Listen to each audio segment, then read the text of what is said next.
네, 할렐루야. 네, 여러분, 우리 계속해서 오늘은 산상설교 예수님의 말씀을 듣도록 하겠습니다.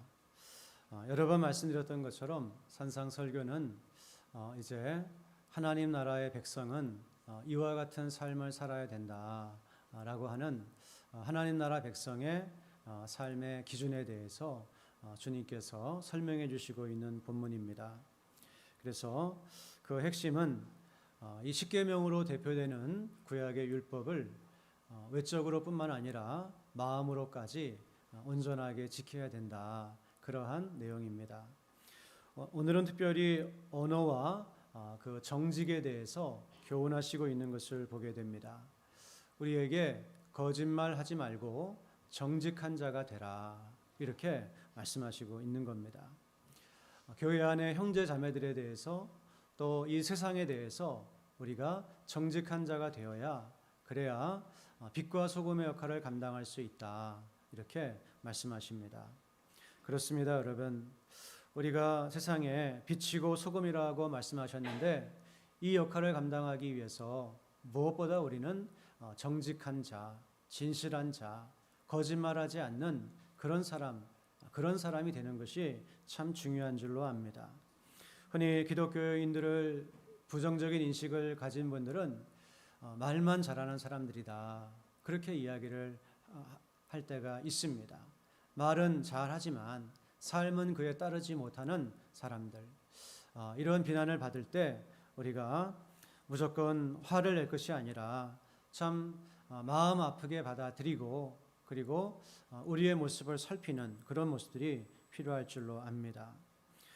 오늘 예수님께서는 항상 산상설교 여러 가지 다른 주제를 그렇게 말씀하시는 것처럼 33절 말씀을 보시면, 또 옛사람에게 말한 바 헛맹세를 하지 말고 내 맹세한 것을 주께 지키라 하였다는 것을 너희가 들었으나, 이렇게 이제 이 말씀으로 구약의 율법을 언급하시면서 이제 그 구약의 율법의 뜻을 풀어서 설명을 해주시고 있는 겁니다.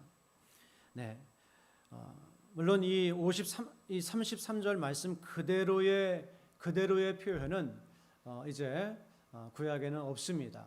하지만 그 내용은 똑같은 내용들이 있는 것이죠. 이 구약에는 맹세에 대해서 어떠한 말씀들이 있을까요? 우리 한번 주보에 나와 있고 화면에 뜨는 대로 먼저 신명기 6장 13절 말씀을 다 같이 한번 읽도록 하겠습니다. 신명기 6장 13절 말씀 시작.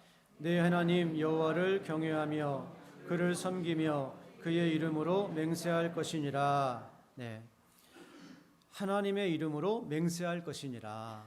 그러니까 맹세 자체가 금지된 것은 아니었죠. 네, 맹세할 수 있습니다. 그러나 두 번째로 레위기 19장 12절 말씀을 보게 되면 또 이렇게 말씀을 합니다. 시작. 너희는 내 이름으로 거짓 맹세함으로 내 하나님의 이름을 욕되게 하지 말라. 나는 여호와이니라. 네, 하나님의 이름으로 거짓 맹세하면 안 된다. 그것은 하나님의 이름을 욕되게 하는 것이다. 네, 상당히 큰 죄입니다. 그리고 세 번째로 하나님께 맹세할 수 있지만 거짓 맹세를 해서는 안 되고, 또 세 번째로 맹세한 것이 있다고 한다면 반드시 지켜야 된다, 또 이렇게도 말씀하시기도 합니다. 시편 50편 14절 말씀 시작. 감사로 하나님께 제사를 드리며 지존하신 이에게 내 서원을 갚으며. 지존하신 이에게 내 서원을 갚으며. 여기서 이 서원이라고 하는 말이 맹세라고 하는 말과도 바꿔 쓸 수가 있는 말이에요. 그래서 이스라엘 구약에서는 하나님께 맹세할 수 있지만 거짓 맹세를 해서는 안 되고 반드시 그 맹세를 지켜야 된다, 이렇게 이제 말씀하시고 있는 겁니다. 그래서 만약에 하나님의 이름으로 거짓 맹세를 하는 사람은 동시에 두 계명을 어기게 되는데, 첫 번째는 하나님의 이름을 망령되이 일컫지 말라 말씀하시는 3계명과 이웃에 대하여 거짓말하지 말라, 거짓 증거하지 말라 말씀하시는 9계명, 이렇게 3계명과 9계명을 동시에 어기는 그런 죄를 짓게 되는 것입니다. 그래서 오늘 예수님께서 하신 말씀은 단순히 어떤 맹세 자체를 금하는 데 초점이 있는 말씀이라기보다도 예수님의 말씀은 거짓말하지 말라. 쉽게 말씀드리면 진실을 말하라. 살짝 돌려서 이렇게 거짓말하고 또 하나님의 이름을 빌려서 거짓말하고 그래서는 안 된다. 이렇게 거짓말하지 말라고 하는 의미에서 맹세하지 말라. 이렇게 주님께서 말씀하시고 있는 거예요. 그런데 여러분, 예수님께서 이런 말씀을 하신 배경에는 그 당시에 서기관과 바리새인들이 하나님 말씀을 순종하는 것이 아니라 이용을 해서 그렇게 오히려 거짓말하지 말라고 하는 그런 말씀을 이용해서 자신들이 너무나 쉽게 이야기하고 거짓말하는 그런 용도로 이 말씀을 이용하고 있었습니다. 그렇기 때문에 예수님께서는 오늘 이제 이 말씀을 하시고 있는 거예요. 그래서 이 당시의 서기관과 바리새인들은 어떠했는가? 오늘 본문이 말씀하고 있는 것처럼 그들은 하나님에 대해서는 맹세하지 않고 대신에 하늘에 대고 맹세합니다. 땅에 대고 맹세합니다. 예루살렘에 대해서 맹세합니다. 나중엔 자기 머리에다 대고 맹세합니다. 그러면서 맹세를 쉽게 어기는 거예요. 또 거짓말하는 거예요. 그러면서 내가 하나님의 이름으로 맹세하지 않았기 때문에 이것은 죄가 아니다. 얼마나 이 참 그 사람의 말장난에 불과한 그런 것인데 그런 행동들을 하고 있었다고 하는 거예요. 그래서 진실을 요구하는 하나님의 말씀을 이용해서 오히려 불의한 일을 행하는데 그들이 사용하고 있었던 것입니다. 우리 마태복음 23장 16절 이하의 말씀을 보시게 되면 우리 다 같이 마태복음 23장 16절에서 19절 말씀을 보시면 이 당시에 어떤 일들이 있었는지를 알 수가 있습니다. 다 같이 한번 읽겠습니다. 시작. 화 있을진저 눈먼 인도자여 너희가 말하되 누구든지 성전으로 맹세하면 아무 일 없거니와 성전에 금으로 맹세하면 지킬지라 하는도다. 어리석은 맹인들이여 어느 것이 크냐 그 금이냐 그 금을 거룩하게 하는 성전이냐. 네. 누구든지 제단으로 맹세하면 아무 일 없거니와 그 위에 있는 예물로 맹세하면 지킬지라 하는도다. 맹인들이여 어느 것이 크냐 그 예물이냐 그 예물을 거룩하게 하는 제단이냐. 네. 그래서 이들은 참 어처구니 없게도 성전으로 맹세하는 것은 안 지켜도 되고 성전의 금으로 맹세한 것은 지켜야 된다. 또 제단으로 맹세한 것은 안 지켜도 되고 제단 위에 예물로 맹세한 것은 지켜야 된다. 전혀 성경에 없는 그런 이야기들을 마음대로 꾸며서 이렇게 자신들이 거짓말하는 것을 언어 생활이 신실하지 못한 것을 합리화하고 변명하면서 그렇게 있었다고 하는 겁니다. 그래서 예수님은 오늘 예수님께서 오늘 이 지자들에게 너희는 도무지 맹세하지 말라 말씀하시는 것은 단순히 맹세 자체를 금하시는 것이 아니라 이와 같은 당시에 서기관과 바리새인들의 행태를 책망하시면서 이런 맹세를 해서는 안 된다. 이와 같은 말씀을 주님께서 하시고 있는 겁니다. 여러분, 참 우리 인간은 참 본질적으로 이 거짓말을 사회적으로 이해할 수 있고 인류학적으로도 이해할 수 있지만 영적으로 보면 이 타락한 인간은 그 어둠의 영향을 받고 있기 때문에 이 거짓말하는 걸 참 익숙합니다. 그리고 너 가르치지 않아도 얼마나 이 거짓말을 잘하게 되는지 몰라요. 심지어 여러분, 우리가 하나님을 속이려 할 때가 있지 않습니까?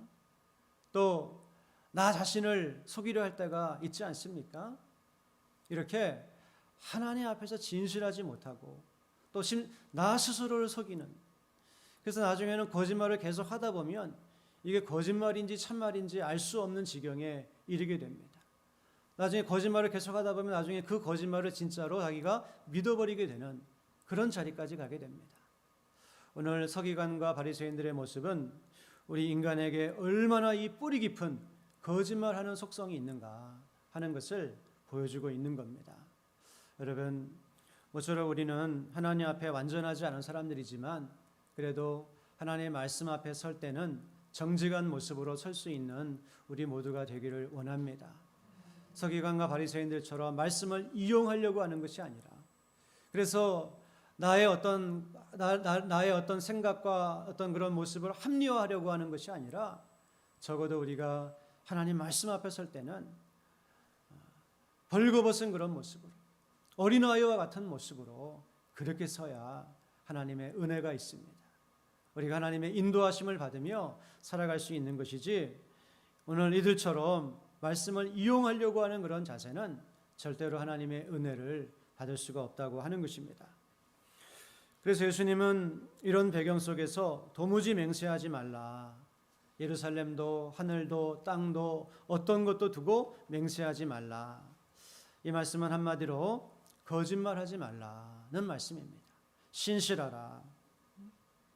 그래서 우리의 말 한마디가 맹세와도 같은 그런 효력을 가질 수 있는 그런 말에 신실한 사람이 되라. 주님께서는 우리에게 그것을 말씀하시고 있는 거예요. 그리고 결론적으로 37절 말씀을 보면 이렇게 말씀합니다. 오직 너희 말은 옳다 옳다 아니라 아니라 하라. 이에서 지나는 것은 악으로부터 나느니라. 네, 옳다 옳다.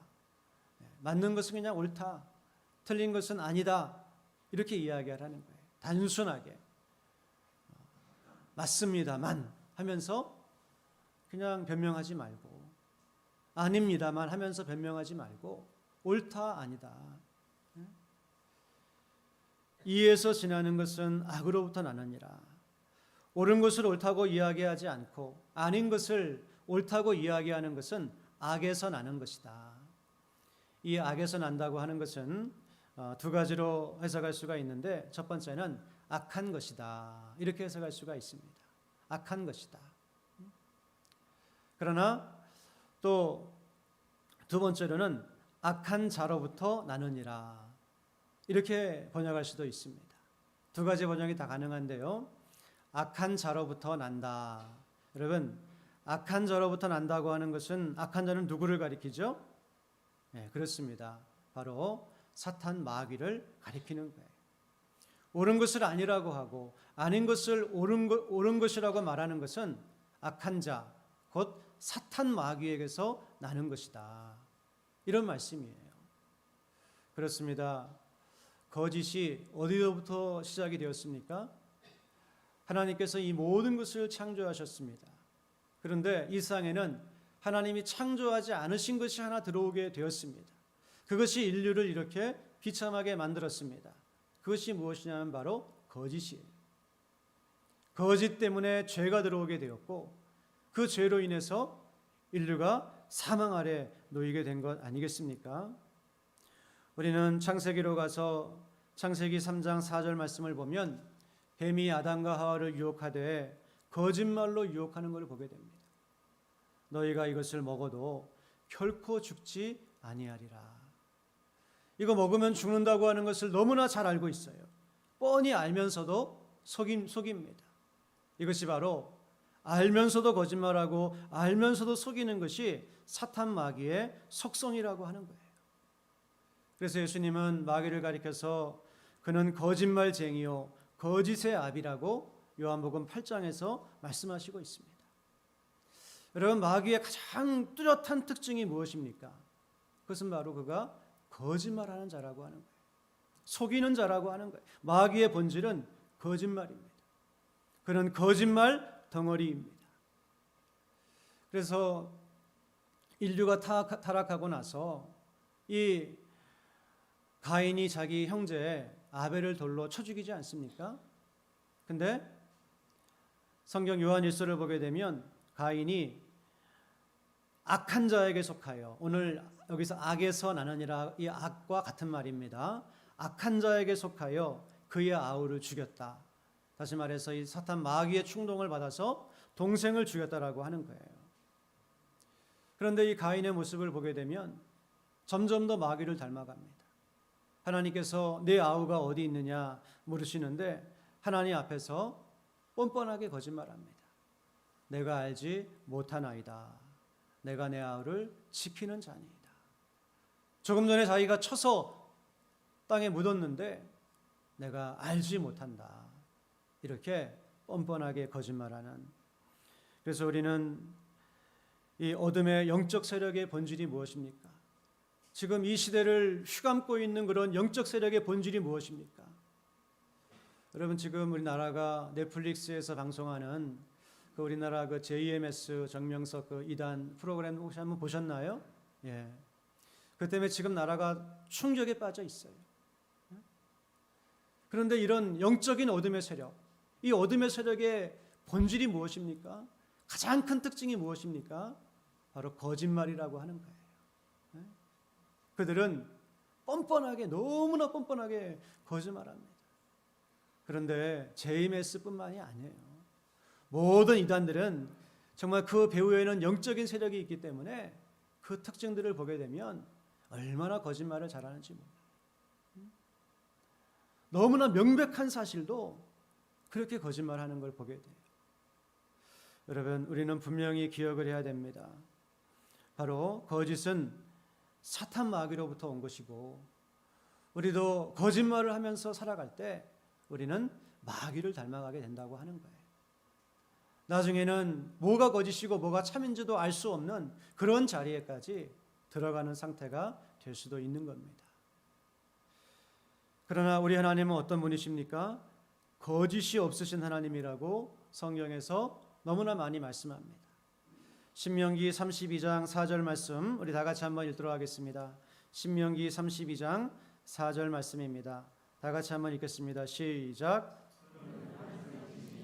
그가 하신 일이 완전하고 그의 모든 길이 정의롭고 진실하고 거짓이 없으신 하나님이시니 공의로우시고 바르시도다. 아멘. 우리 하나님은 어떤 분이세요? 그의 모든 길이 정의롭고 진실하고 거짓이 없으신 하나님이시니 공의로우시고 바르시도다. 하나님은 거짓이 조금도 없는 하나님입니다. 히브리서에서는 하나님을 가리켜서 하나님이 하실 수 없는 일이 한 가지 있다 말씀합니다. 그게 뭘까요? 거짓말을 하실 수 없는 그 이유로 말미암아. 하나님은 하실 수 없는 것이 하나 있는데 그게 바로 거짓말을 하실 수가 없어요. 그리고 디도서 1장 2절 말씀에서도 이 영생은 거짓이 없으신 하나님이 영원 전부터 약속하신 것인데, 하나님은 거짓이 없으신 하나님, 그 하나님이 우리에게 영원 전부터 영생을 약속하셨다, 이렇게 말씀하고 있습니다. 여러분, 그렇습니다. 거짓은 가장 마귀적인 것이에요. 그리고 진실과 정직은 가장 하나님적인 것입니다. 우리가 어떤 삶을 살아가느냐에 따라서 우리는 하나님을 닮아가는 사람이 될 수도 있고 점점 더 마귀를 닮아가는 그와 같은 사람이 될 수도 있는 거예요. 그냥 가볍게 여기고 또 내가 손해보지 않기 위해서 상황을 모면하기 위해서 계속 거짓말하는 삶을 살면 나도 모르게 점점 마귀를 닮아갈 수밖에 없어요. 그러나 손해가 돼도 정말 수치스러워도 정말 부끄러워도 정직하게 정직을 말하고 살아갈 때 결국 우리는 하나님 닮아가는, 하나님의 형상이 우리 안에서 회복되어져 가고 이루어져 가는 그러한 삶을 살아가게 되는 것입니다. 여러분, 독립정신이라고 하는 그 이승만 초대 대통령이 쓴 그분이 감옥에서 젊은 시절에 쓴 책인데요. 한번 읽어봤어요. 근데 참 성각자더라고요. 그 시대에 이런 이야기를 할 수 있었던 것은 진짜 한 시대를 뛰어넘는 해안을 가지고 있었구나. 근데 그분이 뭐라고 썼냐면은 이 나라가 지금 왜 망해가고 있느냐. 다른 것이 아니라 거짓말 때문에 망해가고 있다. 왕도 거짓말하고 양반들도 거짓말하고 평민들도 거짓말하고 다 이렇게 거짓말하는 것이 일상화되어 있으니 어떻게 나라가 망하지 않을 수 있겠느냐. 그 나라가 망해가는 원인을 거짓말로 그렇게 찾았더라고요. 그냥 놀라운 것은 안창호 선생도 비슷한 이야기를 했습니다. 이 안창호 선생도 미국에서 그런 이제 교민들을 대상으로 교육하고 강연할 때 항상 하는 말이 여러분은 정직한 사람이 되십시오. 아마 이분이 이 성경 말씀을 인용을 한 것 같아요. 여러분은 특별히 예스와 노를 분명히 하라. 예스면 예스, 노면 노. 이게 오늘 본문 말씀이거든요. 예스면 예스하고 노면 노고 한 번 약속한 것은 반드시 지켜라. 그렇게 정직에 대해서 역설을 하고 그래야 우리 민족이 여기서 살아남을 수 있다. 이분들이 다 기독교적인 백그라운드를 가진 분들 아닙니까? 그러다 보니까 이 기독교적인 정신을 가지고 보니까 우리 민족이 뭘 해야 되는지가 보이는 거예요. 그래서 정직할 것을 청이 없고 칼이 없고 무기가 없어서 나라가 망하는 것이 아니라 이 나라가 정직해야 될 것을 그렇게 가르쳤던 것을 우리가 보게 됩니다. 여러분, 지금 우리 사회도 정직하지 않기 때문에 얼마나 많은 사회적인 비용을 치르고 있습니까? 만약 우리가 조금만 더 정직해진다면 경제적인 문제도 다 해결될 거예요. 정치인들이 거짓말하기 때문에 또 거짓 청구하고 거짓으로 요구하고 이런 사회적인 비용. 그래서 우리 그리스도인들은 과연 얼마나 저는, 여러분은, 우리는 과연 얼마나 세상과 다른 삶을 살아가고 있는가 우리가 돌아봐야 됩니다. 잠언 6장 16절에서 19절 말씀을 보게 되면 여호와께서 미워하시는 것 곧 그의 마음에 싫어하시는 것이 67가지이니. 네, 여기서 싫어하신다고 하는 아주 강렬한 표현이에요. 하나님이 경멸하신다고 하는 거예요. 그게 뭘까요? 곧 교만한 눈과 거짓된 혀와 무죄한 자의 피를 흘리는 손과 악한 계교를 꾀하는 마음과 빨리 악으로 달려가는 발과 거짓을 말하는 망령된 증인과 및 형제 사이를 이간하는 자니라. 네. 하나님이 경멸하시는 것이 7가지가 있는데 그 중에 무려 3가지가 거짓말과 관련된 내용들입니다. 거짓된 혀, 그리고 거짓을 말하는 망령된 증인, 형제 사이를 이간하는 자. 그래서 우리 하나님은 거짓이 없으신 하나님이기 때문에 거짓을 얼마나 싫어하시는지 우리에게 말씀하시고 있습니다. 그래서 여러분, 우리 거짓이 없으신 하나님을 찬양합니다. 하나님이 거짓이 있으신 분이라고 한다면 우리가 어떻게 그분을 믿고 따라갈 수가 있겠어요? 어떻게 우리의 영혼과 우리의 삶을 맡길 수가 있겠어요? 그런데 하나님은 거짓이 조금도 없는 분이기 때문에 우리가 그분의 약속을 완전히 믿을 수가 있습니다.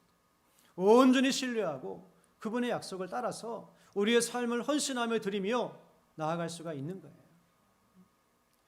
그래서 시편 101편 7절 말씀을 마지막으로 읽어드리겠습니다. 거짓을 행하는 자는 내 집안에 거주하지 못하며 거짓말하는 자는 내 목전에 서지 못하리로다. 하나님께서 말씀하십니다. 여러분, 저도 돌아보면 참 이 말씀을 전하면서 준비하면서 많은 회개를 할 수밖에 없었습니다. 뭔가를 노골적으로 의도적으로 그렇게 거짓말한 것은 솔직히 별로 생각나진 않아요. 하지만 조금 과장한다든지 조금 축소한다든지 그렇게 해서 좀 어려운 입장을 피해가려고 했던 적은 많이 있었던 것 같아요. 그리고 제가 말한 것에 대해서 이거는 좀 생리적인 문제이기도 한데 너무 잘 잊어버리는 바람에 내 말을 좀 지키지 못한 때가 너무나 많았구나. 그런 건 역시 하나님 앞에 내가 고쳐야 될 것이구나 하는 것을 굉장히 많이 회개했습니다. 사랑하는 성도 여러분, 오늘 우리가 하나님 말씀 앞에 주님께서 우리에게 하나님 나라 백성의 삶의 윤리의 기준을 분명하게 주시고 있습니다. 우리는 정직해야 된다. 거짓말해서는 안 됩니다. 안 된다. 너무나 단순한 것이지만 너무나 귀한 말씀인 줄로 믿습니다. 여러분, 이 말씀 붙들고 하나님 앞에 거짓말했던 것은 회개하고 이제는 하지 않기로 결심하고 그리고 더욱더 정직한 그러한 삶을 살기로 우리 모두 다시 한번 하나님 앞에 결심하고 그렇게 나아가는 귀하고 아름다운 시간 되시기를 주님의 이름으로 간절히 축원합니다. 하나님 아버지, 저의 삶을 돌아봅니다. 많은 거짓말이 저에게 있지는 않았는지요. 하나님 아버지, 주신 말씀을 따라 오직 진실만을 말하기로 결심하게 하시고, 우리 낙원의 성도님들도 동일한 그런 결심을 가지고 우리가 이 땅에 빛과 소금의 역할을 감당할 수 있는 하나님 백성들이 될 수 있도록 주님 도와주시옵소서. 예를 예로 말하게 하시고, 노를 노로 말하게 하여 주시고, 하나님 있는 것을 그대로 말할 수 있는 우리가 되게 하여 주옵소서. 모든 것 감사드리며 예수님의 이름으로 기도드렸습니다. 아멘.